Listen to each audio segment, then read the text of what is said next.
Okay, what's going on, everybody? My name is Mangg. Welcome back to Hanging with Mangg, where I am playing some more Dominion 6. Best game ever made. It's pretty awesome. Really can't get enough of it. Yeah, and that's going to be evident by the 87 videos I've recorded so far. I don't know when it's going to stop, to be honest. I really don't. It just keeps going. It just keeps going and going and going. And I've gotten Lego addicted to it, trying to get other people addicted to it. Just crazy good stuff.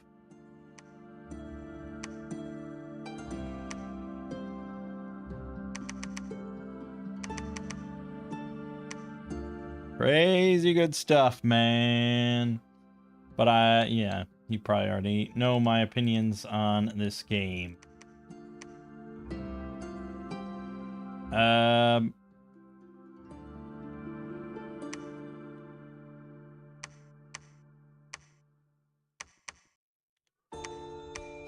Right. So this week on this channel, we had, of course, Dominions 6. Much Dominion 6. We also had Fire Emblem 6, which is not quite as good.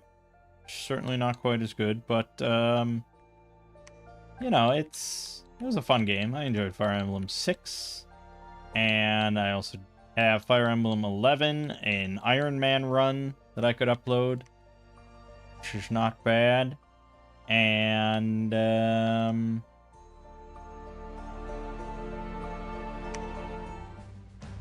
yeah, I mean, basically I can't ever stop uploading Dominion 6 at this point, otherwise Dominion 7 will be out and I'll still have videos to upload. So I just, yeah, that's not gonna stop now for a long time. So I'm sorry if that doesn't interest you. But I still will have some other game alternating in there of something to do. So, we've got a bunch of stuff I can upload. And RimWorld, the new Odyssey expansion, comes out this week. And I'll just be honest with you. I am interested in playing it, but it doesn't quite beat out Dominions at the moment. We'll see. Maybe it'll come out and there'll be rave reviews and everyone talking about it. And we're like, oh yeah, maybe I should just fucking play it. Maybe we should just play it. I don't know. Maybe. But I also don't mind just waiting a bit for mods to be properly all updated. Maybe new mods to be added. Maybe one or two of those, like, you know, after release patches kind of things they put out.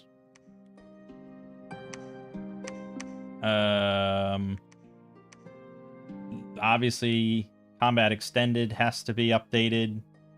I think last I checked on the Discord, it was in kind of a better position compared to when Anomaly was released. So maybe it's not in too bad of a spot.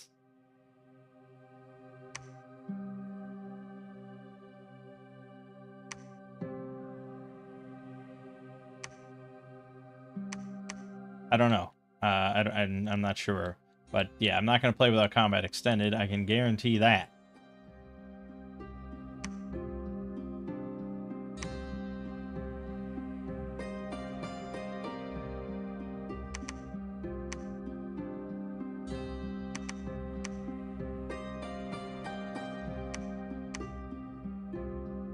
So yeah, but I am looking forward to Odyssey. I think it's somewhat of what the game kind of needed. But I also can't help but wish that the expansion had been about some other stuff that the game also needs. And in general, I'm not... My direction is I would prefer more stuff to do with the Neolithic era and the medieval era rather than, like, the late game, like, space travel, spacer tech era, you know? Because I tend to want to keep making fresh new games rather than play the same game for a long time to get to the point of, like, okay, let's build a spaceship and fly around and all that, you know? It's just like... It's sort of a similar thing where I had the issue with Factorio Space Age of just like, yeah, I just would rather have I would have rather they did a DLC that just added all sorts of interesting overhauls and new fun stuff like throughout the whole early, mid, late game. But obviously they just went, okay, you finished the base game, now here's another 80 hours of stuff to do. And that doesn't appeal to me quite as much.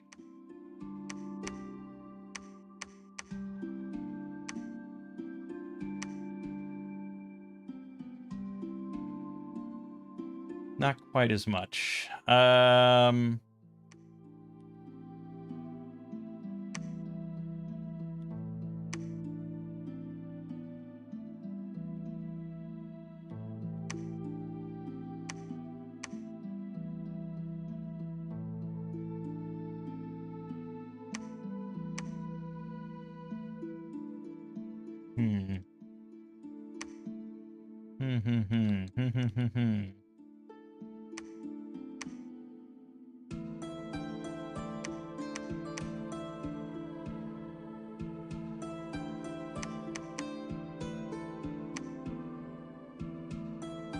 So, anyways, that's all that. On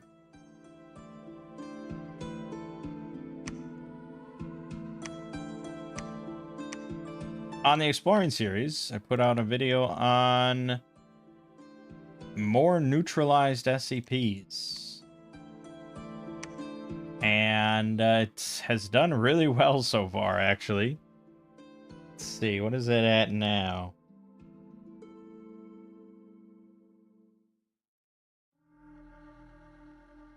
It is at 120K.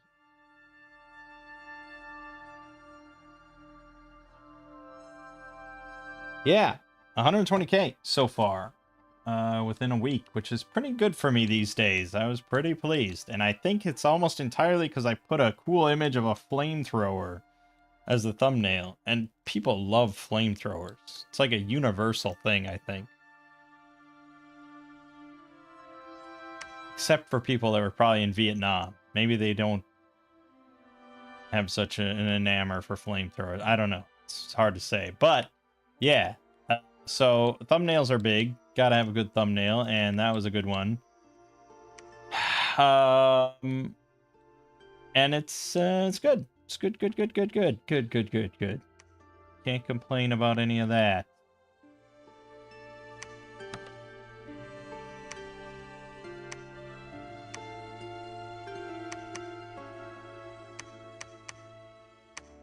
It's all fucking planes.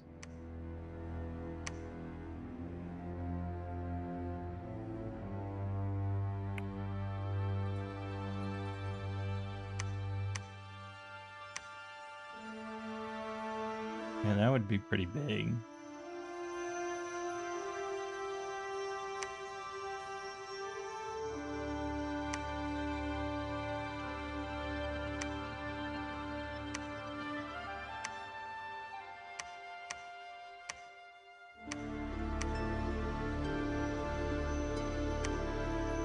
What was I talking about? Right, flamethrowers. They're cool. And then this week I worked on something completely not flamethrowery, and that was a underwater one, Submechanophobia, about exploring an anomalous underwater shipwreck where not pleasant things happen, to say the least. To say the absolute least.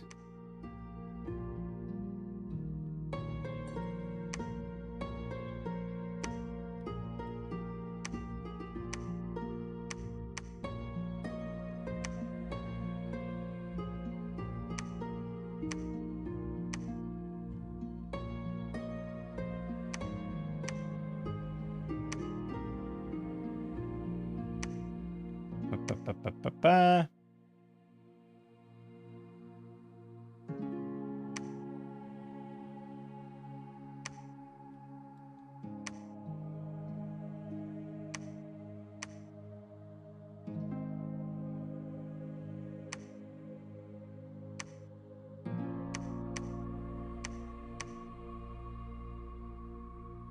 I'm gonna talk about something, I'm sure. I just the brain, you know, when the brain is on the dominions, things just fall apart. Right. Yeah, so Thought Mechanophobia, I liked it. We'll see. I mean, I don't think the Phobia series has been insanely popular on the channel. But overall, I'm glad I didn't do like all 30 in 1 month and just get it all done. Like, I'm glad I'm just doing piecemeal this time.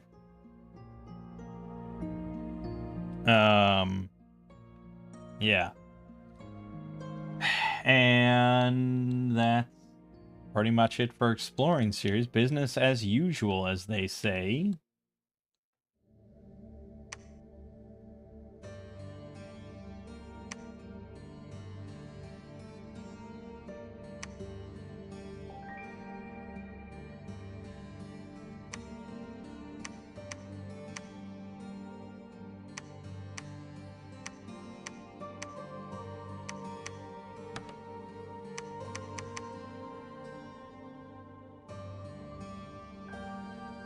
Business as usual.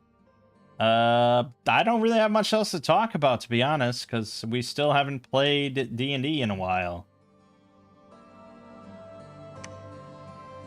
There's just been a lot of, you know, the 4th of July and all this stuff and blah, blah, blah, blah, blah, blah, blah, blah, blah.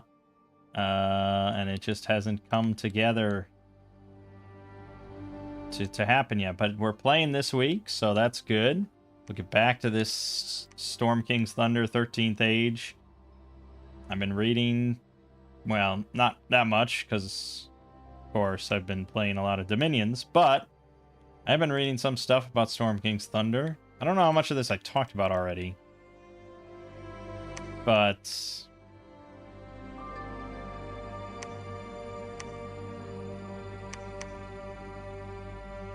yeah, I'm just trying to, I really want to rejigger it so that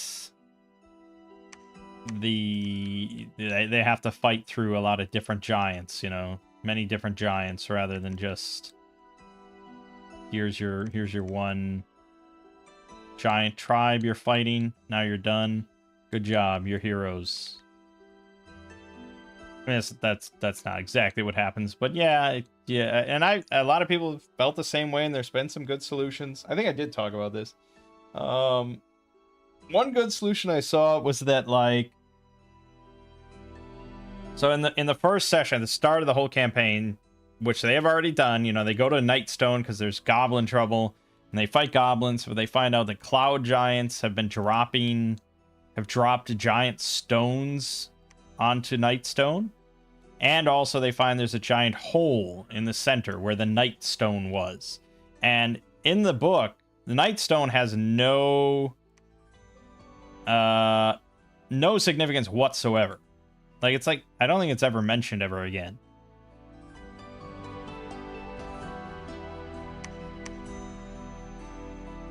Which is kind of weird, because it seems like a cool thing that could be relevant. Probably.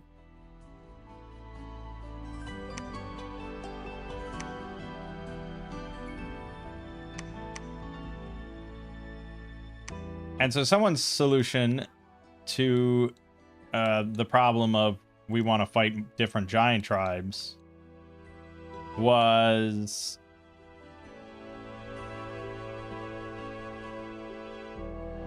that you have it. So how the thing works normally is that you have to get this like conch of teleportation, because you have to get to this like ocean jail or something where the Storm Giant King is being held against his will, you know, by the evil doers.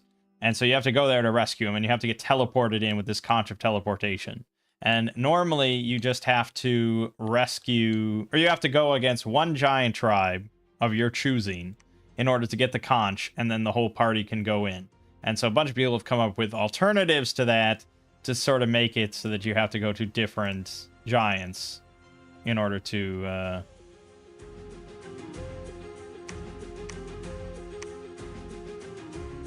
so you get more giant variety. Extend that out a little bit. And so the one that I thought was cool to combine the Nightstone was that the Nightstone is actually like a locked box. And inside of it is the conch of teleportation. And so the Cloud Giants took the Nightstone because they want to get the conch of teleportation, because it's a very, very powerful magical artifact that they would like to use to sort of win this ongoing war now between giants.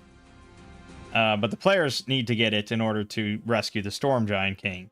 And so in order to open the Nightstone, you have to get these different artifacts of the Giant Kings, or the Giant Lords. And you have to get all 5 or whatever. And so that you have to get the Hill Giant one, the Stone Giant one, the Fire, Frost, and Cloud ones. And if you get all 5, then you can open the Nightstone. You get the Conch of Teleportation, and then you can take it to where the Storm Giant King is. And then that's the sort of, not the climax, but it's kind of lead up to the climax. And I thought, okay, well, that's a pretty convenient solution then. I think that kind of, and that brings back the Nightstone in a meaningful way, and I think that's all pretty good. So I liked that. I'll probably incorporate that. And what I'm gonna just really chop down chapter 3, the big kind of open-ended chapter where you just wander around and level up. Because it's like, I mean, I'm here to see and experience, run just epic giant conflicts and battles and stuff like that. That's what this campaign is. And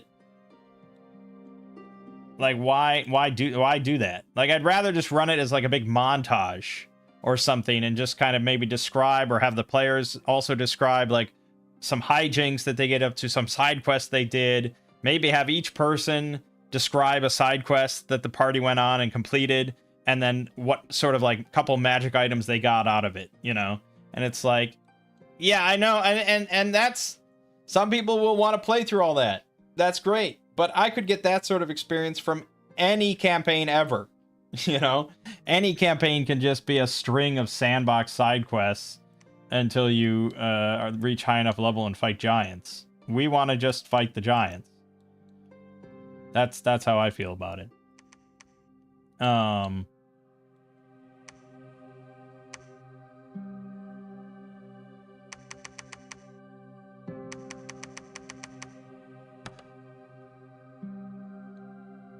So yeah, that's probably what I'm going to do for Chapter 3. And then the end of Chapter 3 is like the only actually relevant stuff. And I'll run that. But then I just mainly want to get to the actual giant stuff.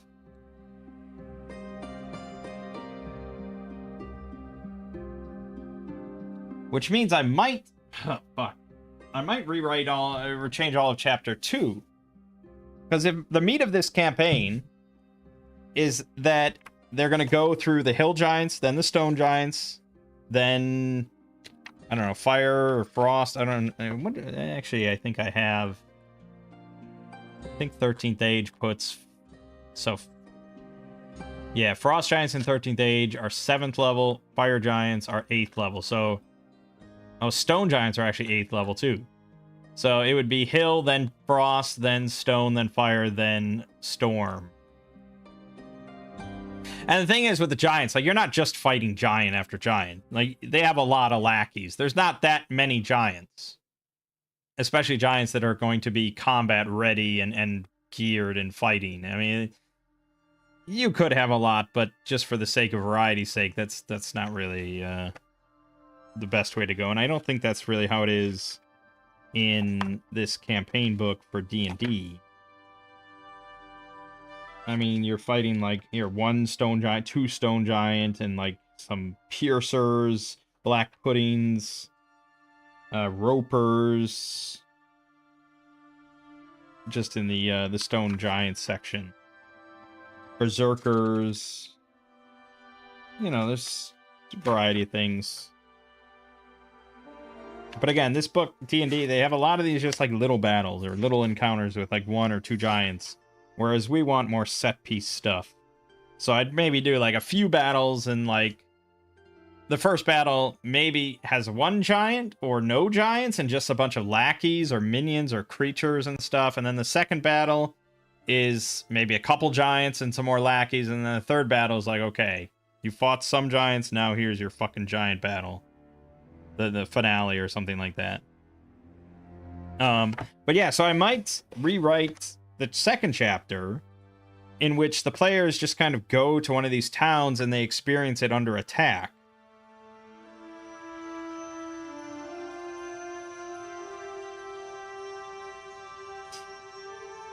By a different giant tribe. I don't know, I might not rewrite it, but I think we're gonna do Golden Field, which is attacked by hill giants, because that's kind of the first thing. And it might be like they defend Golden Field a little bit because it's mostly getting attacked by like ogres and bugbears and goblins. There's just a few hill giants in there, and that might show them like, okay, hill giants are kind of beyond you guys right now, you know. They're pretty tough. In 13th Age, hill giants are 6th level double strength troops that can hit for 35 damage.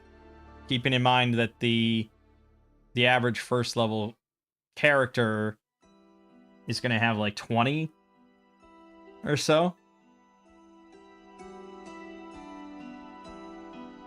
So yeah, the hill giants are pretty far above their means.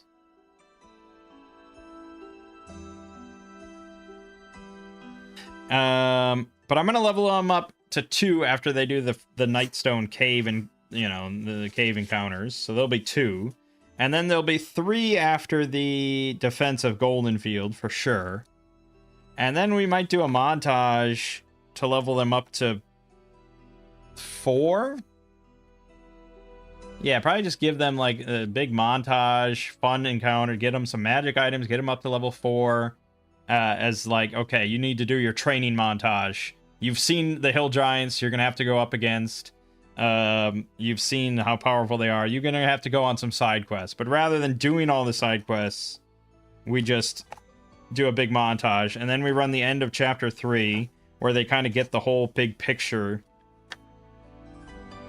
of what's going on and what's at stake and everything, and what they need to do to get the conch of teleportation and everything, and why they want it. And then I can go straight into chapter 5. Chapter 4. Yeah. Chapter 4?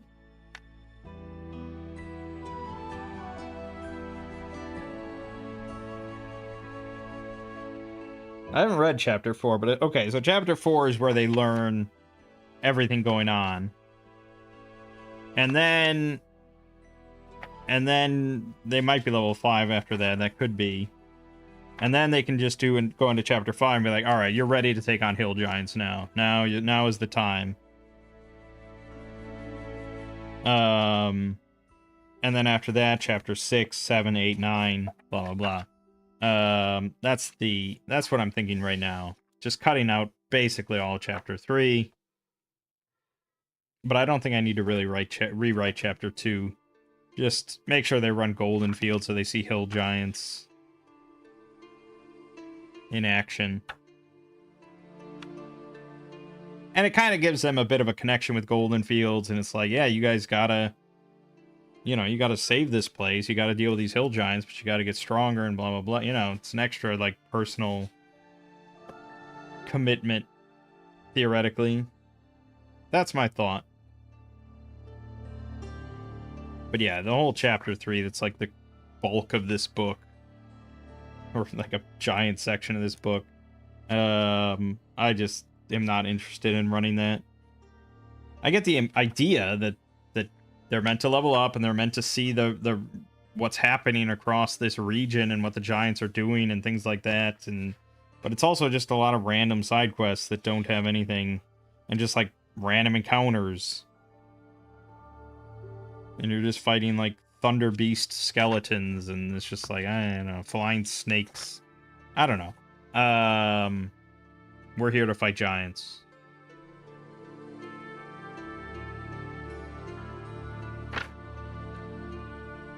Yeah, that's what I'm thinking. So yeah, that's that. So this week, I guess we'll be doing the Nightstone Caves. They'll get up to level 2, and then we might also get... I don't know, we'll see, because there's also another encounter in Nightstone with, like, the Zephyrim. And I've been waffling on how to properly portray them. If I want to be just more evil with it, and they're just kind of bandits almost. But I think I'd like a little bit more nuance than that they're actually more like... sort of like the Mafia-ish. Like, they can do some good things for, like, communities and stuff. They could be, like, protecting settlements during this time because they want to protect their own investments. But they are involved in a lot of shady stuff. Sort of like, you know, things like that. Yeah. But anyways. So that's all I really have to talk about. Pretty much.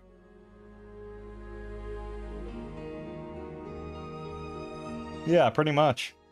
So, more Dominion 6 this week. Also on Two Brothers Play, of course. And more Fire Emblem 6 as well for something kind of different. And then on the Exploring series, we have Sub-Mechanophobia. So, you know, keep that in mind if you yourself have Sub-Mechanophobia. But for now, my name is Mangg. This has been Hanging with Mangg. And I'll see you fine folks next week.